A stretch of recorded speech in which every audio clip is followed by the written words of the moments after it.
Students, let us start our class with the chapter neural control and coordination. As you know that there are different organs present in our body, and all these organs they make different organ systems, and these organ systems they work together in a coordinated way to maintain homeostasis in the body. Now what is coordination? When two or more organs they interact and they complement for the function of one another. For example, when we are doing exercise, what is the requirement? We are in the need of more amount of energy. And how that energy will be supplied? That will be supplied when more amount of oxygen is there in the blood, and this oxygen it is in the blood and it is pumped by the heart. So what will happen? The rate of respiration will get increased, so the heart will pump more blood and there will be increased blood flow in the blood vessels. So we can say that for doing physical exercise, all the body organs related with the respiration and the release of energy have become activated, and they are cooperating and they are interacting with one another in a coordinated way. So when physical exercise is stopped, what happens? The activities of the nerves, lungs, heart and kidney, they again return to their normal conditions. So what we saw, that when there was more amount of energy required, so all the organs related with the requirement of the energy they became activated.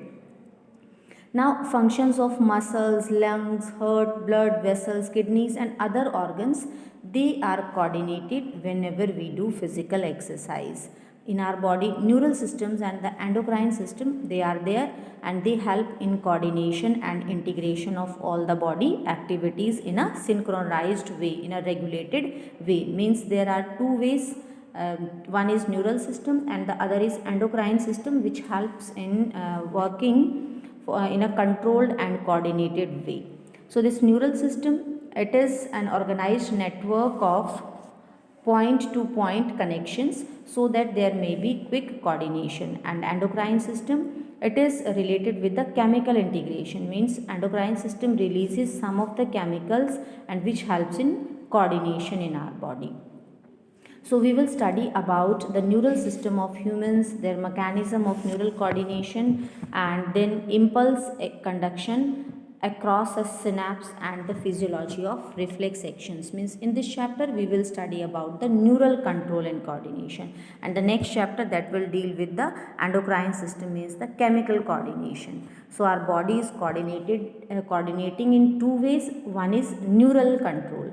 So for that, this neural control means it consists of the nerve cells, and a nerve cell, it is also called as neuron, and it is there in the body to detect, receive and transmit different kinds of stimuli. Means whenever there are different changes in the body, these nerve cells they will detect it, then they will receive, and then these nerve impulses will be transmitted, and this work is done by neurons. Now there are different kinds of organisms. If we talk about the lower invertebrates, then their neural organization is very simple. For example, hydra. In hydra only network of neurons are there, and if we talk about the insects, then their neural system is somewhat better than hydra. And if we talk about the vertebrates, they have a more developed neural system. Means as we move from the simpler one to the complex organisms, the neural system also becomes complex. अगर simple organism की बात की, nervous system simple है. If complex organisms की बात करते हैं, then this neural system is complex. Now human neural system, because this chapter is from the animal physiology, so we will study about the human neural system. This human neural system, it is divided into two parts: central nervous system CNS and PNS, peripheral nervous system. This central nervous system, it starts or it includes the brain, then spinal cord is there, and whatever the nerves that are arising from the brain and the spinal cord, that forms the PNS or the peripheral nervous system. So this PNS system, it is of two types: afferent fibers and efferent fibers. Afferent fibers are those fibers which are transmitting impulses from the tissue to the CNS, यानी tissues से जो message को लेकर आ रही हैं nerve fibres, कहाँ पर? Either to the brain or to the spinal cord. They are called as afferent fibers, and the fibers which are transmitting impulses from brain or spinal cord to the body tissues or organs, they are called as efferent fibers. Now this peripheral nervous system, it is divided into two divisions, somatic neural system and autonomic neural system. हमारी body में हम क्या देखते हैं? that some of the functions are happening or taking place automatically, and for some of the functions we are in the need of some commands. So depending upon these, the PNS is divided into two divisions. One is somatic neural system and the other is autonomic neural system. This somatic neural system, it will transmit the impulses from the CNS to the skeletal muscles. Means from the brain, this nerve impulses will be sent to the body skeletal muscles. And whereas in autonomic neural system, it will transmit the impulses from the brain to the involuntary organs and the smooth muscles of the body. In simpler language, what we can say, that whatever the functions which are taking place in our body automatically, for example, when we have swallowed the food, it will go to the intestine itself. So there is this type of function which is taking place automatically. This is controlled by autonomic neural system. But for example, if we want to stand or if we want to dance, because we are giving commands to our body organs, then at that place somatic neural system will send the nerve impulses. And now this autonomic nervous system, where the impulses are generated automatically and the work is being done by the body parts, there it is classified into two neural system types. One is sympathetic and the other one is parasympathetic neural system. Now the basic unit of this neural system is a neuron, and if we talk about the structure of a neuron, it is microscopic in structure and it has three major parts: cell body, dendrite and axon, as we are able to see in the diagram also. This is the structure of a neuron. It has cell body, then dendrites. So this is the cell body. These are the dendrites arising from the cell body, and then there is this axon, this nasal granules or the granules are there, and in the center what is present? Nucleus is present. So we can say that neuron, it is made of cell body, then it has the dendrites and it has a long structure. This is known as axon. So these are the three main parts. And if we talk about the structure of a cell body, this has cytoplasm. So cytoplasm is filled in this cell body, and it has other cell organelles also, and some granular bodies are also present. These granular bodies are called as nasal granules, and we are able to see here that short fibers which are arising from the cell body, and these are called as dendrites. So dendrites are also present. So these fibers, what is their function? They transmit impulses towards the cell body. So these dendrites, they will help in transporting the impulses. Now axon is a long fiber, and in the last or the distal end of the axon, it has branched structure, and this branched structure, it terminates into bulb like structures, and these are known as synaptic knobs, and these synaptic knobs have synaptic vesicles also, and these synaptic vesicles, they have neurotransmitters, or means some chemicals are there which are called as neurotransmitters. So we have talked that there is axon, then dendrites are there, cell body is there, and nucleus is there. Now this axon, it will transmit nerve impulses away from the cell body to a synapse or to a neuromuscular junction. Means if we talk that this is a nerve cell, so and this is the axon, and these are the branches. So what will happen? From here, this message either it may be transmitted to the next nerve cell. जो message है, हो सकता है इस nerve cell के साथ another nerve cell attached हो. So वहाँ जो message है, it will be transmitted to the this dendrites of the other nerve cell, and in this way this message is transferred from one nerve cell to another nerve cell.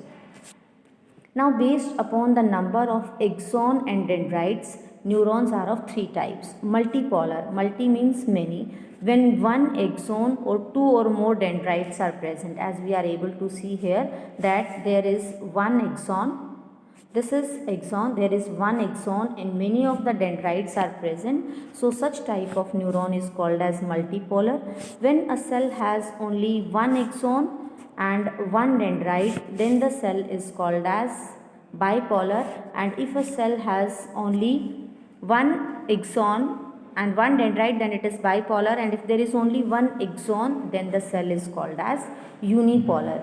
So we have divided the nerve cell into three categories: unipolar, then bipolar and multipolar.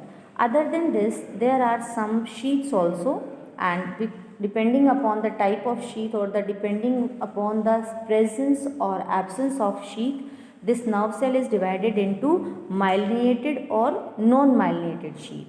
If this sheath is present, the nerve cell is called as myelinated, and if the sheath is absent, then the nerve cell is called as non-myelinated. As we are able to see in the diagram also, this is the myelin sheath, and if the axon has this myelin sheath, then it is called as myelinated nerve cell, and if it is absent, then it is called as non-myelinated nerve cell.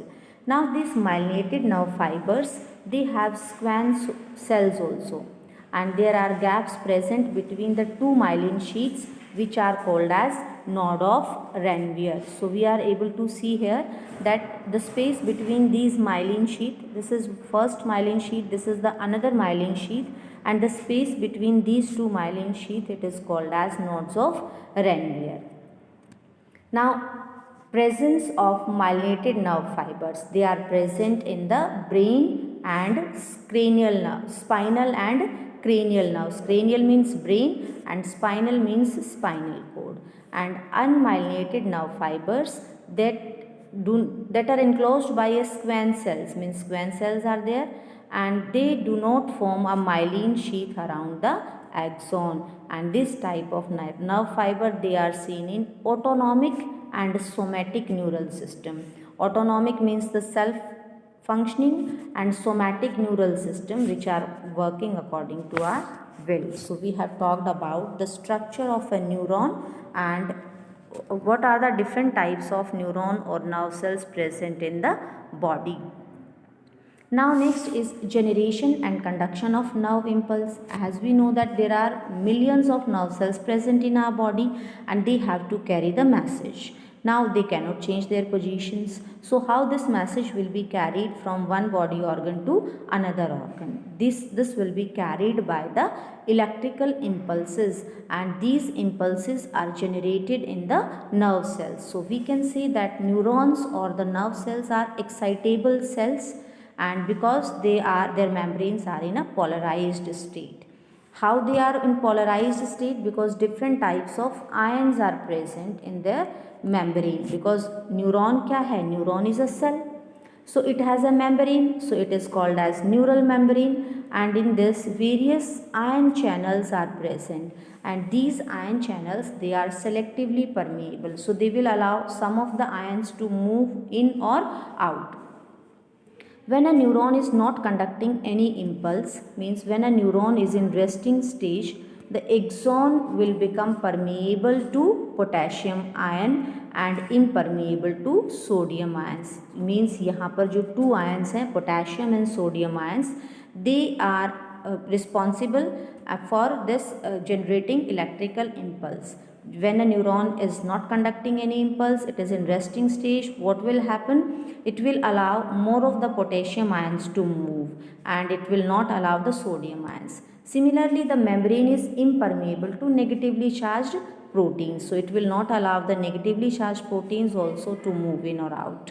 And in this way, exoplasm inside the axon contains high concentration of potassium. Because of that, what will happen? More potassium ions will be there and negatively charged proteins will be there, and there will be low concentration of sodium. Now, when a cell is in active stage, so what will happen? In contrast, the fluid aside the axon contains a low concentration of potassium. Means inside it is more concentration and outside it is low concentration of potassium and high concentration of sodium. और इससे क्या होगा, there will be a concentration gradient, and because of that these ionic gradients across the resting membranes, they are maintained by the sodium potassium pump. Means NaK plus is acting like a sodium potassium pump, and it will transport 3 sodium outwards for 2 potassium into the cell. And in this way, as a result, outer surface of the axonal membrane, it will become positively charged, whereas the inner, as we are able to see here in the diagram also, whereas inner cell, it will become the negatively charged and therefore is polarized, and the electrical potential difference across the resting plasma membrane, it is called as resting potential. Now, how this mechanism of nerve impulse is generated and how it is conducted through an axon. When a stimulus is applied at a site, stimulus means whenever there is any change in the outer environment, what will happen?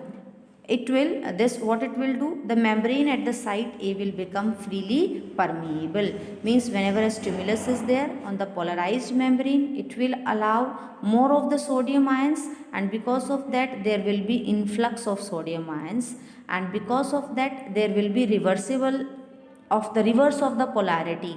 Means if more permeable to sodium, then less permeable to potassium, and because of that the outer surface of the membrane, it become negatively charged and the inner side become positively charged, because proteins are there and which are negatively charged, so more of the sodium are there and out inside, and more of the proteins are outside.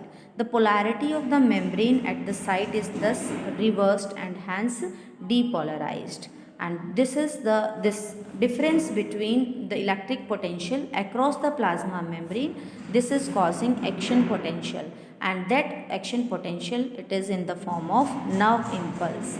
Now at sites immediately ahead the axon, this we have talked about the axon. If we talked about the other sites other than axon, then the membrane has positive charge on the outer surface and negative charge on the inner surface, and because of that a current flows from the inner surface from site A to site B, and because of that अगर हम दूसरी side की बात करते हैं, on the outer surface current flows from site B to A, and in this way a circuit is completed and the polarity of the site is reversed, and an electric potential or action potential is generated at site B.